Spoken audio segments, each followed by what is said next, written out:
Bonjour à vous tous qui nous rejoignez sur Immedia, hym.media, Laurent Fent avec vous, pour un nouveau séance prenante où nous allons aborder une série. Il s'agit de Project Blue Book. Project Blue Book, c'est basé sur des faits réels, et en l'occurrence, la traduction c'est le projet Blue Book, ou le projet Livre Bleu. Alors c'est un programme qui a été mis au point en 1948, il y a eu différents noms, par l'armée américaine. L'objectif, suite à de nombreuses, entre guillemets, soi-disant apparitions d'extraterrestres, d'ovnis, on se rappelle les Foo Fighters, durant la Deuxième Guerre mondiale, que les aviateurs alliés avaient pu remarquer lors des conflits, pas seulement alliés d'ailleurs. Donc voilà, différentes apparitions. Il y a eu Roswell un an auparavant. Donc tout cela fait que la population américaine dans son ensemble commence à peut-être être paranoïaque, on ne sait pas, ou à croire que la Russie a des armes secrètes et s'apprête à envahir les États-Unis. Bah oui, parce que on se rappelle qu'à cette époque-là, c'était la course à l'arme nucléaire et que les Américains, suite à la propagande du gouvernement, étaient dans une totale parano, peut-être justifiée d'ailleurs. Quoi qu'il en soit, tout le monde pensait déjà avoir son bunker dans le jardin, etc. Donc voilà, il y avait une sorte de situation de crise à cette époque-là, et le soi-disant phénomène ovni était balbutiant, et il y a eu de nombreuses apparitions de témoins, de gens qui étaient là, qui voyaient des choses, et le projet Blue Book a été créé pour démontrer auprès du public que tous ces différents événements qu'on prétendait venir d'autres dimensions ou d'autres planètes n'étaient en fait que basés sur des faits scientifiques tout à fait explicables, rationnels, si on peut dire ça.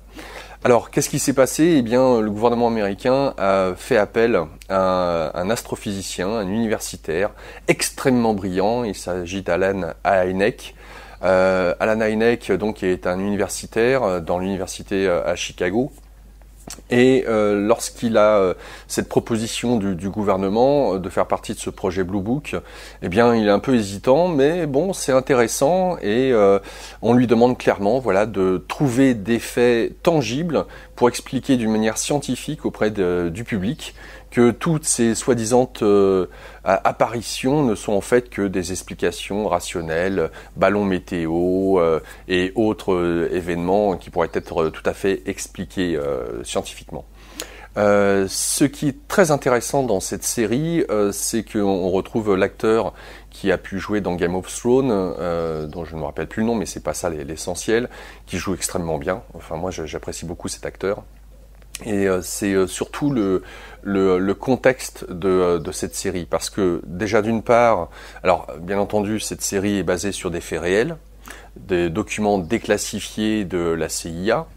Nous avons aussi comme élément que c'est la chaîne History qui a promu cette série à la télévision. Là il y a déjà une première saison, il y en aura 2 au total, dont 10 épisodes.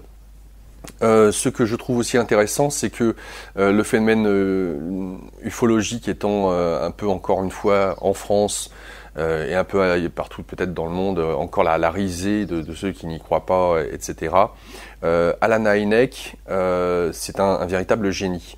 Il a œuvré pendant plus de 10 ans au sein du projet Blue Book, et il a écrit 5 ouvrages.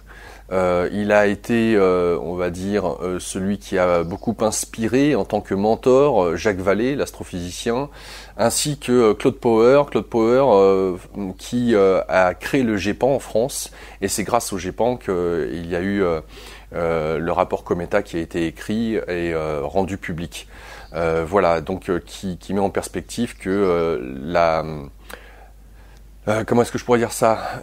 Le phénomène ufologique est réel et tangible. Voilà, qu'il y a des choses que l'on ne s'explique pas, peut-être, mais qui est réel, quoi, tout simplement. Alors, au-delà de ça, je reviens sur Alan Hynek, cet homme qui à la base n'y croyait pas du tout, il pensait que c'était dû au folklore, qu'il allait démonter tous ces différents arguments qu'il pensait avoir vu des ovnis très rapidement, et puis au final, après avoir rencontré de nombreux témoins, après avoir rencontré des militaires, des aviateurs, etc., on a conclu que c'était un phénomène qui était tangible, qui était réel. Il n'était pas pour autant à penser que c'était des êtres venus d'une autre planète, mais c'était des êtres venus d'autres dimensions. Voilà, je le précise parce que c'est important de le mentionner. Donc la série en elle-même est basée sur tout cela. Alors cette série est romancée. C'est important aussi parce que dedans, on voit, basé sur des faits réels, les différents événements qui ont, aux États-Unis dans les années 50, fait un tollé gigantesque dans la presse locale, etc., voire des fois nationale. Je pense notamment au survol au-dessus de la Maison Blanche, du Capitole, d'une masse importante d'ovnis, et ce, durant plusieurs jours. Donc tout cela est romancé. On retrouvera dedans déjà une sorte en filigrane, un peu l'ambiance d'X-Files. Mais bon, en tout cas, ce qui est vraiment super, c'est que c'est basé sur des documents déclassifiés, sur l'expérience et les livres d'Alan Hynek, et que nous avons en filigrane, pour ceux qui s'intéressent un peu à l'ufologie, on devine qu'il y a en fait un groupe de 12 personnes qu'on pourrait qualifier d'être le Majestic 12 qui donne les ordres. Alors il y a une partie de cet état-major qui souhaite faire un cover-up sur le phénomène OVNI, et que les habitants de la Terre, et plus spécifiquement les Américains, ne soient pas du tout au courant que ce phénomène existe, donc le décrédibiliser.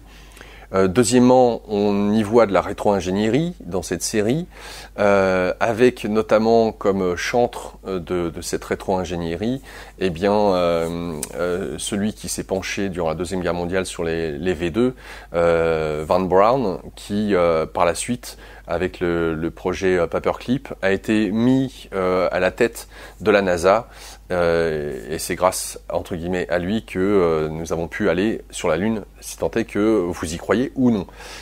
Donc voilà, et Peter Van Braun est mis en perspective dans la série, dans cette première saison, où on le voit allié au Majestic 12 faire de la rétro-ingénierie et d'expérimenter voilà, l'antigravité, si on peut dire ça comme ça, entre autres.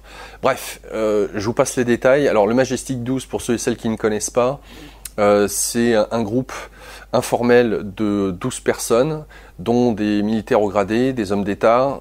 Cela aurait, alors conditionnel, parce que jusqu'à maintenant, il n'y a pas vraiment de preuves s'il en est, à savoir que le président Truman aurait créé cette assemblée de façon à pouvoir s'accaparer le phénomène OVNI, faire notamment la rétro-ingénierie, décrédibiliser le mouvement, et Truman a passé le bébé, entre guillemets, à Eisenhower par la suite.